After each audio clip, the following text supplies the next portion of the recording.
بسم اللہ الرحمن الرحیم۔ ایک مرتبہ کا ذکر ہے کہ حضرت ابراہیم ادھم رحمۃ اللہ علیہ دریا کے کنارے پر بیٹھے اپنی گدری سی رہے تھے۔ اچانک وہاں سے ایک وزیر کا گزر ہوا۔ اس نے جو حضرت ابراہیم ادھم کو اس حالت میں دیکھا تو بڑی حیرت کا اظہار کیا اور کہنے لگا کہ کس قدر عظیم سلطنت کے مالک ہیں اور فقیری کو اختیار کر رکھا ہے۔ بادشاہ ہو کر فقیروں کی طرح گدری سی رہے ہیں، جبکہ ادھر ان کے نہ ہونے سے سلطنت برباد ہوئی جا رہی ہے۔ حضرت ابراہیم ادھم رحمۃ اللہ علیہ نے کشف کے ذریعے سے اس کے دل کی بات معلوم کر لی اور اس کو اپنے قریب بلایا۔ وہ وزیر آپ کے قریب آیا تو آپ نے اس سے فرمایا، تو نے اپنی سمجھ کے مطابق بات کی ہے۔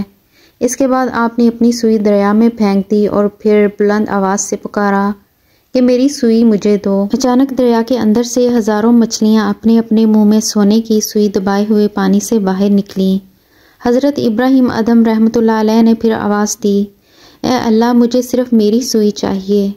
چنانچہ اسی وقت ایک دوسری مچھلی برآمد ہوئی جس کے منہ میں حضرت ابراہیم ادھم رحمۃ اللہ علیہ کی سوئی تھی۔ آپ نے سوئی اس مچھلی سے لے لی۔